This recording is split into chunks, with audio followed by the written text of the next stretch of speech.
ಪಂಚಮಸಾಲಿ ಹೋರಾಟಗಾರರು ಮತ್ತು ಸರ್ಕಾರದ ನಡುವೆ ಬಿಗ್ ಫೈಟ್ ಮುಂದುವರೆದಿದೆ. ಇವತ್ತು ಬೆಳಗಾವಿ ಡಿಸಿ ಕಚೇರಿ ಮುಂದೆ ಪಂಚಮಸಾಲಿ ಶ್ರೀಗಳ ಪ್ರತಿಭಟನೆಗೆ ಜಿಲ್ಲಾಡಳಿತ ಅನುಮತಿ ಕೊಟ್ಟಿಲ್ಲ. ಆದರೂ ಗಾಂಧಿ ಭವನದಲ್ಲಿ ಶ್ರೀಗಳು ಧರಣಿ ನಡೆಸಿದ್ದಾರೆ. ಯಾವುದೇ ಕಾರಣಕ್ಕೂ ಹೋರಾಟ ನಿಲ್ಲಿಸಲ್ಲ ಎನ್ನುವ ಮೂಲಕ ಸರ್ಕಾರಕ್ಕೆ ಸವಾಲು ಹಾಕಿದ್ದಾರೆ.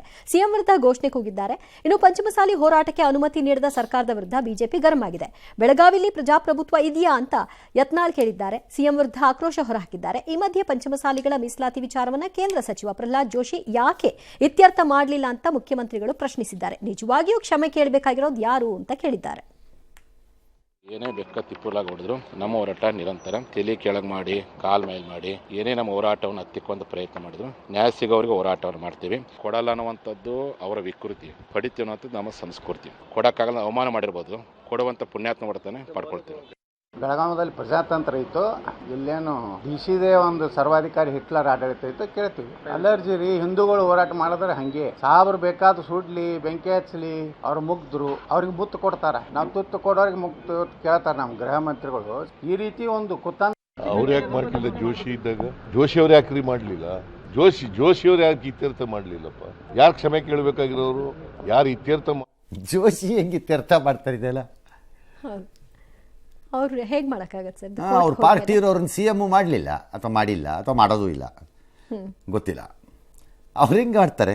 ಮಾಡಿದ್ರೆ ನೀವು ಮಾಡ್ಕೋಬೇಕು in cooperation with government of India, because ಶೆಡ್ಯೂಲಲ್ಲಿ ಹೋಗಬೇಕಾಗತ್ತೆ. ಮಾಡೋಕ್ಕಾದ್ರೆ ನನ್ನ ಪ್ರಕಾರ ಆಗಲ್ಲ ಅಂತ ಕಾನೂನಲ್ಲಿ ಸದ್ಯಕ್ಕಿರುವ ಪರಿಸ್ಥಿತಿಯಲ್ಲಿ ಈ ನಿಲುವು ಸ್ಪಷ್ಟವಾಗಿರಬೇಕಾಗಿತ್ತು. ಅದಿಲ್ಲ. ರಾಜಕೀಯ ಕಾರಣಗಳಿಗೆ ಆಯಾಯ ಸಂದರ್ಭದಲ್ಲಿ ನೀವು ಬಳಸ್ಕೊಂಡ್ರಿ ಎಲ್ಲ. ಈಗ ಅದನ್ನು ಅನುಭವಿಸ್ತಾ ಇದ್ದೀರಿ ಅಷ್ಟೇ. ಹಿಂದೆ ಜೊತೆಯಲ್ಲಿ ನಿಂತು ಹೋರಾಟ ಮಾಡಿದ್ರು, ಈಗ ಬೇರೆ ಅನುಭವಿಸ್ತಾ ಇದ್ದೀರಿ. ಜೋಶಿ ಹೆಂಗ್ ಮಾಡಕ್ಕಾಗತ್ತೆ? ಜೋಶಿ ಕೈಲಿ ಏನಿರುತ್ತೆ ಪವರ್ ಅದ್ರಿಗೆ ಮಾಡಕ್ಕೆ?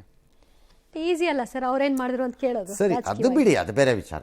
ಇದ್ದಕ್ಕಿದ್ದಂತೆ ನಾಳೆ ಇನ್ಯಾರೋ ಒಬ್ರು ಯಾವ್ದೋ ಒಂದು ಬಂದಾಗ ಇದು ಡೊನಾಲ್ಡ್ ಟ್ರಂಪ್ ಯಾಕೆ ಮಾಡ್ಲಿಲ್ಲ ಅಂತ ಅಂದ್ಬಿಟ್ರೆ ಆಗೋಯ್ತಪ್ಪ. ಸಂಬಂಧ ಏನು? ಸಂಬಂಧ ಇದ್ರೆಷ್ಟು ಬಿಟ್ರಷ್ಟೇ, ಕೇಳಿದ್ರಾಯ್ತು.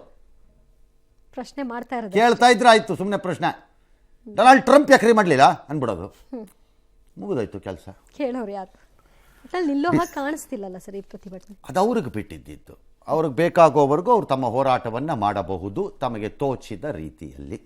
ಹೋರಾಟಕ್ಕೆ ಪ್ರತಿಭಟನೆಗೆ ಅವಕಾಶ ಇದೆ ಅಂತ ಹೇಳೋ ಸರ್ಕಾರ, ಪ್ರತಿಭಟನೆಗೆ ಅವಕಾಶ ಇದೆ ಅಂದ ಕೂಡಲೇ ನಿರ್ದಿಷ್ಟ ಸ್ಥಳಗಳನ್ನು ಬಿಟ್ಟು ಕೆಲವು ಭಾಗಗಳು, ಕೆಲವು ಪ್ರತಿಭಟನೆಗೆ ಇರುತ್ತೆ. ಎಲ್ಲ ಜಗದಲ್ಲಿ ಎಲ್ಲರೂ ಈಗ ನಾಳೆ ಹೋರಾಟಕ್ಕೆ ಜಾಗ ಇದೆ ಅಂತಂದ ತಕ್ಷಣ ವಿಧಾನಸೌಧದ ಎಂಟ್ರೆನ್ಸ್ ಕೂತ್ಕೋತೀವಿ ನಾವು, ಹೋರಾಟಕ್ಕೆ ಜಾಗ ಇದೆ ಅಂತಂದ್ಬಿಟ್ರೆ ಆಗತ್ತಾ? ಹಂಗಾಗತ್ತಾ? ಅದು ಹಂಗಾಗಲ್ಲ. ಬಟ್ ಅವ್ರ ಹೋರಾಟ ಅವ್ರು ಮುಂದುವರಿಸ್ಬೋದು, ಬಿಕಾಸ್ ಅವ್ರು ಕನ್ಸಿಸ್ಟೆಂಟಾಗಿ ಆ ಹೋರಾಟ ಮಾಡ್ತಿದ್ದಾರೆ. ಮತ್ತು ಆ ಜನ ಯಾರಿದ್ದಾರೆ ಆ ಸಮುದಾಯಕ್ಕೆ ಸೇರಿದ ಅವರು ಈ ಹೋರಾಟದ ರೂಪುರೇಷೆ ಮತ್ತು ಸತ್ಯ ನ್ಯಾಯ ತಪ್ಪುಗಳನ್ನು ಅವ್ರು ಇತ್ಯರ್ಥ ಮಾಡಿ ವಿಮರ್ಶೆ ಮಾಡ್ಕೋಬೇಕು. ಆ ಸಮುದಾಯಕ್ಕೆ ಬಿಟ್ಟದ್ದು.